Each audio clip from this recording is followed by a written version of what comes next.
आज हम लोग जावा प्रोग्रामिंग के अंतर्गत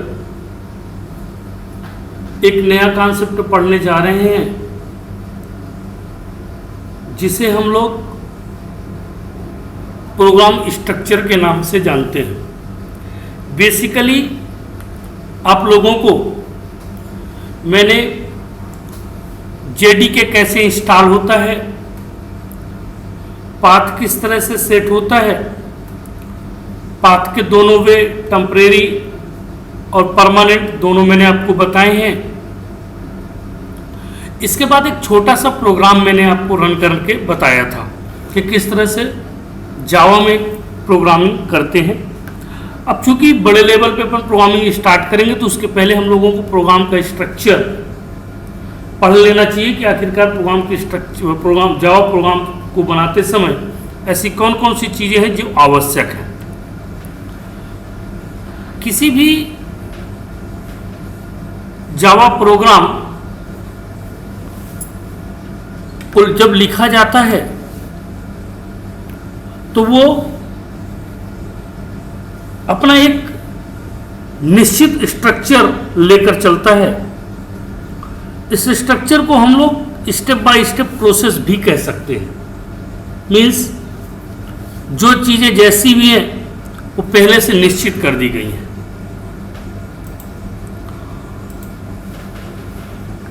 जावा के प्रोग्राम के कुछ सेक्शंस होते हैं। स्टेप मतलब पहला स्टेप, सेकंड, दूसरा स्टेप, तीसरा स्टेप, तो कुछ सेक्शंस होते हैं जिनमें से कुछ कंपलसरी होते हैं।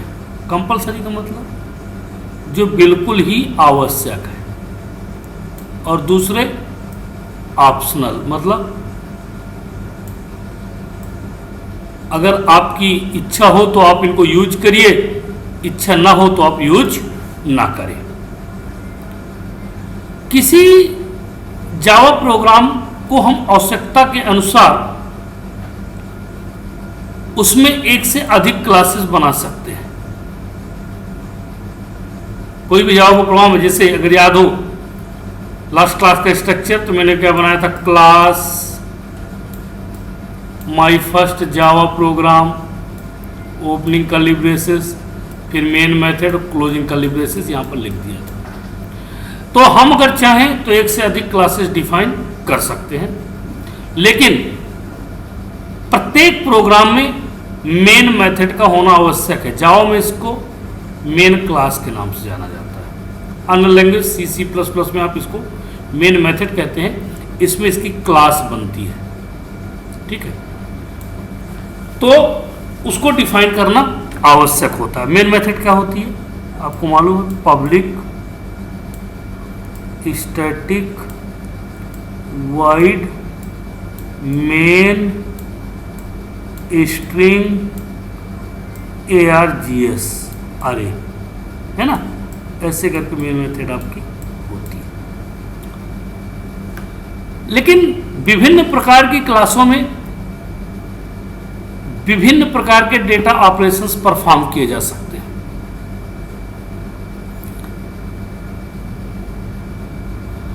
जावा में जब भी कोई प्रोग्राम बनाया जाता है तो उसके स्ट्रक्चर का विशेष ध्यान करना पड़ता है। तो देखिए कैसे इसको करते हैं। तो ए टिपिकल स्ट्रक्चर आपके Java program contents the following elements, मतलब कह रहा है एक जावा का जो स्ट्रक्चर होता है प्रोग्राम का, ठीक है, टिपिकल जो वर्ड यहाँ पे यूज किया गया, जो नॉर्मल कह सकते हैं इसको, ठीक है, वो निम्न एलिमेंट्स होते हैं, निम्न एट्रीब्यूट्स होते हैं। पहला डॉक्यूमेंटेशन सेक्शन, ठीक है, पहला क्या होता है आपका डॉक्यूमेंटेशन सेक्शन, ठीक है। दूसरा पैकेज स्टेटमेंट्स, तीसरा इंपोर्ट स्टेटमेंट, चौथा इंटरफेस सेक्शन, पांचवां क्लास डेफिनेशन, छठवां मेन मेथड क्लास। मीन्स ये 6 एट्रीब्यूट्स हो सकते हैं, ये 6 स्टेप्स हो सकते हैं जो हम प्रोग्राम्स को जावा में बनाते हैं। अब देखिए इनको अपन ग्राफिकल रूप से देख लें। तो सबसे पहला है डॉक्यूमेंटेशन सेक्शंस। डॉक्यूमेंटेशन सेक्शंस का मतलब है ये ऐसा सेक्शन है, ना तो हम इसको कह सकते हैं कि रिक्वायर्ड है और ना ही कह सकते हैं ऑप्शनल है। क्या है ये?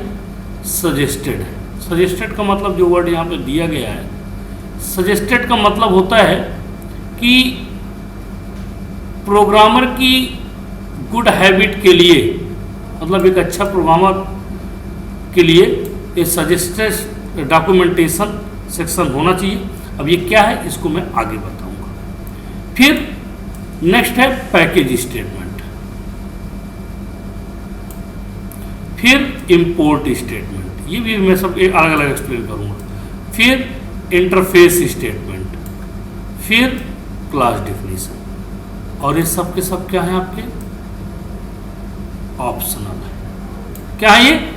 सब के सब ऑप्शनल है। मीन्स इनको हम, ऑप्शनल का मतलब होता है कि जरूरी नहीं कि यूज करें, लेकिन हम हमारी आवश्यकता जब पड़ेगी तब हम इनको यूज करेंगे। और फिर आखिरी में जिसको मैंने मेन क्लास बोला था, मेन मेथड क्लास, तो ये मेन मेथड डिफिनीशन है। दिस इज द एसेंशियल, बिना इसके कुछ हो ही नहीं सकता। एसेंशियल का मतलब जरूरी है, ये बिल्कुल जरूरी है। कोविड-19 में एसेंशियल वर्ड सुन लिया होगा, याद कर लिया होगा, एसेंशियल सर्विसेज, तो ये एसेंशियल है। तो सबसे पहले डॉक्यूमेंटेशन सेक्शंस। क्या है documentation section? It is the optional. क्या है ये? ऑप्शनल है। और इसके अंतर्गत होता क्या है? कमेंट्स लाइनें होती है। क्या कमेंट्स लाइनें क्या होती है? प्रोग्राम के अंतर्गत लिखी गई ऐसी लाइनें जिन्हें क्या नहीं करता, कंपाइलर एग्जीक्यूट करते समय इग्नोर कर देता है। जैसे एक कमेंट्स लाइन तुमने सी में ये पढ़ा होगा, मल्टी लाइन कमेंट्स, है ना, पढ़ा है ना ये, और इसमें जो भी लिख दो, ठीक है। दूसरा C++ में एक ये मिला होगा आपको, यहाँ पे जो भी लिखना चाहो लिख दो। तो इसी तरह से कमेंट्स लाइन के अंतर्गत लिखना होता है। अब इसमें लिखते क्या है? प्रोग्राम से रिलेटेड डॉक्यूमेंट्स होते हैं। जैसे प्रोग्राम का नेम क्या है, प्रोग्राम को बनाया किसने है, और प्रोग्राम को कब बनाया गया है। मीन्स पूरी वो जानकारी जो हाइड रहती है वो सब यहां पर रहती है। प्रोग्राम का नेम क्या है, उसका ऑनर क्या है, प्रोग्राम को क्रिएट किसने किया है, ये सारी चीज़ें डॉक्यूमेंटेशन सेक्शन के अंतर्गत होनी चाहिए। उसका रीजन है, ये हमें फ्यूचर रेफरेंस के लिए आवश्यक होता है कि हम किस तरह से इसे यूज कर सकते हैं। दूसरा section package, it is the optional. किसी भी प्रोग्राम के अनुसार पैकेज को डिक्लेयर किया जाता है। ठीक है, क्या किया जाता है? किसी भी प्रोग्राम के अनुसार पैकेज को डिक्लेयर किया जाता है। मीन्स अब प्रोग्राम के अनुसार पैकेज को कैसे डिक्लेयर किया जाता है? हमें कोई प्रोग्राम बनाना है, उस प्रोग्राम में चूंकि अगर याद हो एक पैकेज मैंने बताया था जावा .lang, याद है? ये डिफॉल्ट पैकेज होता है आपका। लेकिन इसके अलावा मान लीजिए इनपुट आउटपुट के रिलेटेड करना तो जावा .io, मतलब ये आपका क्या है? ये पैकेज है। तो अब इनपुट आउटपुट से रिलेटेड आपको करना पड़ेगा तो java.io पैकेज यूज करना पड़ेगा। ठीक है। इसके अलावा यदि आपको डेटाबेस से संबंधित तो java.sql, एनुमरेशन से संबंधित है तो java.util। अब ये पैकेजेस होते क्या है एक्चुअल में? क्लास, इंटरफेसेस और सब पैकेजेस का एक ग्रुप होते हैं। किसका किसका? क्लास, इंटरफेस और सब पैकेजेस। और सबसे बड़ी बात है कि जो पैकेज डिफाइन होते हैं ना प्रोग्राम के टॉप में, मतलब जहां आप क्लास लिखते हो ना, क्लास के पहले शुरुआत पहली लाइन पैकेज की, ठीक है। तो पैकेज हम यहां पर क्या करते हैं, बनाते भी हैं। पैकेज दो प्रकार से बनते हैं यहां पर, जैसे C++ में तो लोगों ने यूजर डिफाइंड हेडर फाइल पढ़ा होगा ना, जो उसकी हेडर फाइल है वो यहाँ पर जावा में पैकेज है। जो वहाँ हेडर फाइल होती थी वो यहाँ पर क्या है, पैकेज है, ठीक है। तो जैसे वहाँ पर बिल्ट इन हेडर फाइल और यूजर डिफाइंड हेडर फाइल, सी में तुम लोगों ने पढ़ा होगा। यूजर डिफाइंड हेडर फाइल का मतलब क्या होता था कि हम ऐसी हेडर फाइल जिसे हम अपनी सुविधा के अनुसार बनाते थे और इसके बाद उसको एक्सेस कर लेते थे। आपने सी में पढ़ा होगा इसको। उसी तरह से हम जावा में भी जो पैकेज को पढ़ेंगे, यूजर डिफाइंड पैकेज और बिल्ट इन पैकेज। तो ये पैकेज जो मैंने बताया ये क्या है, आपको बिल्ट इन पैकेज है। यूजर डिफाइंड जब मैं पैकेज पढ़ाऊंगा तब आपको जरूर बताऊंगा। इंपोर्ट सेक्शन, जब भी कोई पैकेज बनता है तो जैसे हम प्रोग्राम बनाते थे ना, तो C++ में क्या करते थे, हेडर फाइलें लेते थे, hash include studio.h, hash include iostream.h, hash include conio.h, hash include math.h, hash include string.h। तो जिस तरह से C और C++ में हेडर फाइल लेते थे, इंक्लूड करते थे प्रोग्राम में, उसी तरह से जावा में हैश इंक्लूड की जगह, जैसे ये हैश इंक्लूड लिखा है ना, तो इसकी जगह अपन क्या लिखते हैं, इंपोर्ट। क्या लिखते हैं, देखो, इंपोर्ट, ठीक है। और फिर लिखते हैं जो जावा है, जो पैकेज है, जावा डॉट io.star, इसलिए कि इसके अंदर जो भी हो सब मेरे को मिल जाए, ठीक है। तो हम जिस तरह से वहां इंक्लूड करते थे उसी तरह से जावा में इंपोर्ट करते हैं। वहां पे इंक्लूड कीवर्ड था और यहां पर इंपोर्ट कीवर्ड है, ठीक है। नेक्स्ट है इंटरफेस स्टेटमेंट। ये भी ऑप्शनल है। क्या है ये भी ऑप्शनल है, क्योंकि मैंने जब शुरुआती क्लास बताया था आपको, तो मैंने बताया था जावा में जो इनहेरिटेंस है ना, C++ की तरह सपोर्ट नहीं होता। C++ में 5 टाइप्स के इनहेरिटेंस होते हैं, जावा में एक ही इनहेरिटेंस होता है जिसे हम सिंगल इनहेरिटेंस बोलते हैं। लेकिन मल्टीपल इनहेरिटेंस का कॉन्सेप्ट इनडायरेक्टली इसमें सपोर्ट, डायरेक्टली जावा में मल्टीपल इनहेरिटेंस नहीं है। क्या है आपका, सीधा सीधा मामला है, क्लास ए और इसके बाद ये इसकी डिफिनीशन, फिर क्लास बी और इसके बाद ए को अपन यूज कर सकते हैं, ठीक है। ऐसा तो अपन इसमें कर सकते हैं, लेकिन अगर चाहे दो क्लासें हैं, इन दोनों क्लासों को एक साथ यूज कर ले, वो मल्टीपल इनहेरिटेंस हो जाएगा, वो जावा में संबंध नहीं है। तो इस कॉन्सेप्ट को कंप्लीट करने के लिए या इस कॉन्सेप्ट को यूज करने के लिए मल्टीपल इनहेरिटेंस के हमने किसका यूज किया हुआ है, इंटरफेस का। इंटरफेस एक क्लास की तरह होता है। अभी जब मैं आगे चलूंगा तो एक नया कॉन्सेप्ट है इंटरफेस, इसको मैं आप लोगों को जरूर पढ़ाऊंगा। और इसे किस तरह से इंटरफेस क्रिएट किया जाता है, इंटरफेस कैसे यूज किया जाता है, तो ये सारी की सारी कंसेप्चुअल पार्ट्स जो इंटरफेस के हैं वो मैं आप लोगों को जरूर बताऊंगा। नेक्स्ट है क्लास डिफिनीशन। अब क्लास डिफिनीशन क्या है, किसी भी प्रोग्राम में हम एक से अधिक क्लासेस यूज कर सकते हैं, उस कॉन्सेप्ट को हम मल्टीपल क्लास कहते हैं। लेकिन हम करते कैसे हैं जरा देखिए। मान लीजिए मैंने लिखा क्लास ए, ठीक है, और ये लीजिए ये यहां से बंद कर दिया। फिर मैंने लिखा क्लास बी, ठीक है, ये लीजिए और ये बंद कर दिया। अब मैंने लिखा यहां पर क्लास मेन, मैंने बताया ना मेन मेथड बनाना पड़ेगा। तो ये अब यहाँ पे लिखेंगे पब्लिक, स्टैटिक, वाइड और मेन, वो सब करना पड़ेगा।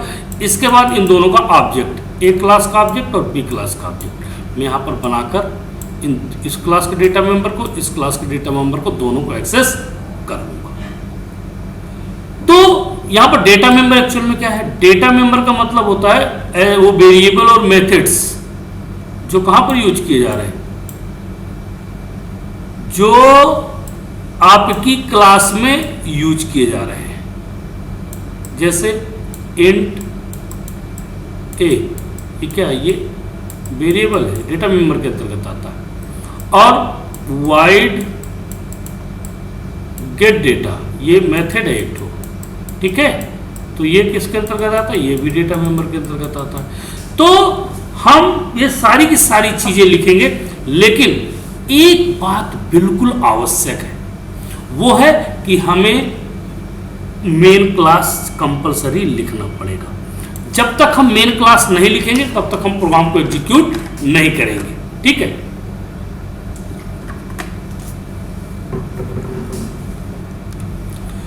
अब नेक्स्ट और compulsory, essential main method class. क्या है? Main method class. अब मेन मेथड क्लास का मतलब, इसको मेन क्लास भी जावा बोलते हैं और मेन मेथड क्लास भी बोलते हैं। This is the essential part of the any Java program, compulsory parts है। बिना इसके हम परिकल्पना नहीं कर सकते कि जावा के प्रोग्राम को हम लोग रन कर सकते। और प्रत्येक जावा प्रोग्राम में कम से कम वन मेन मेथड होना आवश्यक है।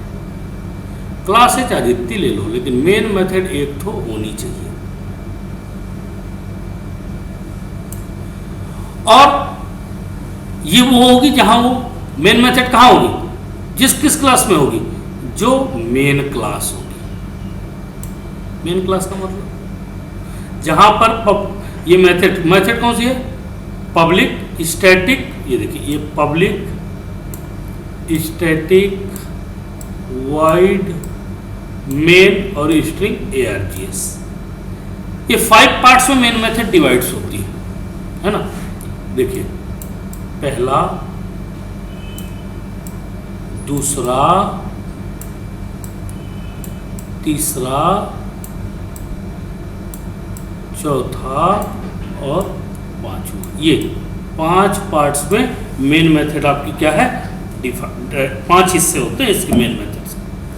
तो सबसे पहला क्या होता है? पब्लिक। पब्लिक क्या होता है? कहते हैं पब्लिक प्लेस, कहीं भी आए जाने की परमिशन रहती है, लेकिन ये एक प्रकार का access specifier, public, private, protected करके एक्सेसिफायर है। इसे मैं एक्सेस स्पेसिफायर आगे पढ़ाऊंगा। तो ये पब्लिक है। पब्लिक का मतलब जिस क्लास के पहले, जैसे मान लीजिए मैंने कोई क्लास बनाया, ठीक है? ये क्लास ए, ठीक है? और तो ये क्लास सेम पैकेज में तो एक्सेसिबल है, लेकिन दूसरे पैकेज में एक्सेस नहीं की जा सकती है। लेकिन अगर मैं इसके पहले पब्लिक लगा दूं कीवर्ड,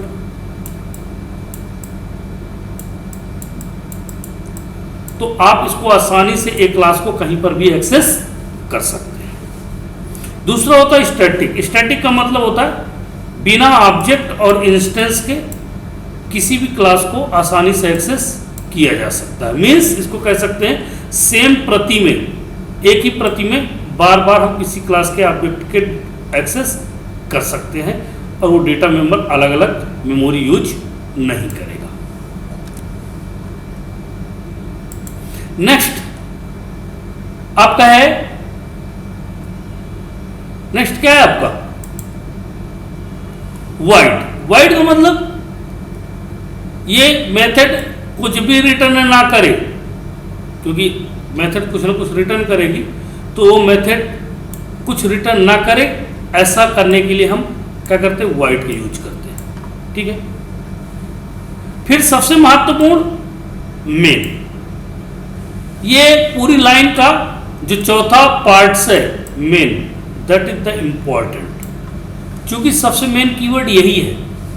और जेवीएम इसी को ढूंढकर एप्लीकेशंस में को एग्जीक्यूट करता है, क्योंकि किसी भी प्रोग्राम का एग्जीक्यूशन फ्लो कहाँ से स्टार्ट होता है? मेन फंक्शन से। कहाँ से? मेन फंक्शन से। तो ये जेवीएम जावा वर्चुअल मशीन इसी मेन फंक्शन को ढूंढता है और वहां से प्रोग्राम को रन करने के लिए एक्सेस करता है। सबसे आखिरी में स्ट्रिंग ARGS। मैंने पहले भी कहा था जावा में एवरीथिंग इज द स्ट्रिंग। मैं आपको 2 और 2 2+2 अगर मैं जोड़ाऊं तो जावा इनको 22 बताएगा, वो 4 नहीं बताएगा। क्यों? क्योंकि जावा 2 को क्या समझेगा? ये स्ट्रिंग है। तो जावा में एवरीथिंग इज द स्ट्रिंग। तो आप सोच रहे हो सर ये कैसे है पॉसिबल है कि अपन चेंज कर सकते हैं? वो मैं आगे बताऊंगा। क्योंकि इसका पहला करेक्टर जो होता है वो अपर केस में, और जावा मैंने पहले बताया कि Java class should be initial letter capital, मतलब किसी भी क्लास का पहला लेटर क्या होगा? जैसे डेमो तो D कैपिटल होगा, फर्स्ट तो F कैपिटल होगा। It is the convention rule, ऐसा होना चाहिए, ठीक है। और ये ARGS इसका क्या होता है? ऑब्जेक्ट होता है। ये जो लिखा रहता है ये ना, ये ARGS ये वाला, ये क्या है? इसका ऑब्जेक्ट है। और ऑब्जेक्ट तो अरे के रूप में, मीन्स जो भी चीजें आएंगी उन सबको क्या करेगा? ये स्टोर करेगा, स्टोर करने की परमिशन प्रोवाइड करेगा। और इसके बाद कर्ली ब्रेसेस से इसे ओपन कर देते हैं, इसके अंदर जो भी लिखेंगे, और इसका जब कर्ली ब्रेसेस क्लोज कर देंगे मतलब क्लास वहां से क्या हो जाएगी? क्लोज है। कर्ली ब्रेसेस क्लोजिंग इस तरह से ऐसा कुछ होता है, ठीक। तो इस तरह से हम इसके देख सकते। अब एक अच्छे गुड प्रोग्रामर की जो हैबिट होती है प्रोग्रामिंग करने की, तो क्या क्या होनी चाहिए? सबसे पहली बात तो